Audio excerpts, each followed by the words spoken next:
Mark chapter 3. And he entered again into the synagogue, and there was a man there which had a withered hand. And they watched him, whether he would heal him on the Sabbath day, that they might accuse him. And he saith unto the man which had the withered hand, Stand forth.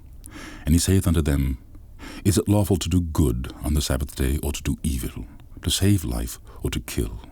But they held their peace.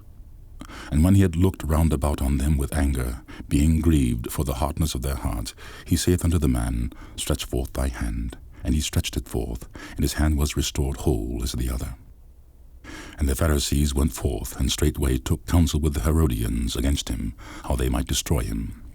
But Jesus withdrew himself with his disciples to the sea, and the great multitude from Galilee followed him, and from Judea, and from Jerusalem, and from Idumea, and from beyond Jordan, and they about Tyre and Sidon, a great multitude, when they had heard what great things he did, came unto him. And he spake to his disciples that a small ship should wait on him, because of the multitude, lest they should throng him. For he had healed many, insomuch that they pressed upon him for to touch him, as many as had plagues and unclean spirits, when they saw him, fell down before him, and cried, saying, Thou art the Son of God. And he straitly charged them, that they should not make him known. And he goeth up into a mountain, and calleth unto him whom he would, and they came unto him. And he ordained 12, that they should be with him, and that he might send them forth to preach, and to have power to heal sickness, and to cast out devils. And Simon he surnamed Peter, and James the son of Zebedee, and John the brother of James, he surnamed them Boanerges, which is the sons of thunder. And Andrew, and Philip, and Bartholomew, and Matthew, and Thomas, and James the son of Alphaeus, and Thaddeus, and Simon the Canaanite, and Judas Iscariot, which also betrayed him. And they went into an house, and the multitude cometh together again, so that they could not so much as eat bread.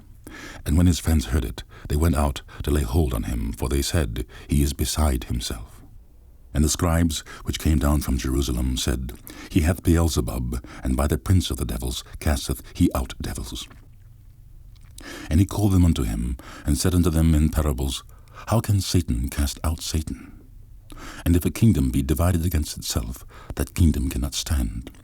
And if a house be divided against itself, that house cannot stand. And if Satan rise up against himself and be divided, he cannot stand, but hath an end. No man can enter into a strong man's house and spoil his goods, except he first bind the strong man, and then he will spoil his house. Verily I say unto you, all sins shall be forgiven unto the sons of men, and blasphemies wherewith soever they shall blaspheme. But he that shall blaspheme against the Holy Ghost hath never forgiveness, but is in danger of eternal damnation. Because they said, He hath an unclean spirit. There came then his brethren and his mother, and standing without, sent unto him, calling him. And the multitude sat about him, and they said unto him, Behold, thy mother and thy brethren without seek for thee. And he answered them, saying, Who is my mother, or my brethren? And he looked round about on them which sat about him, and said, Behold, my mother and my brethren. For whosoever shall do the will of God, the same is my brother and my sister and mother.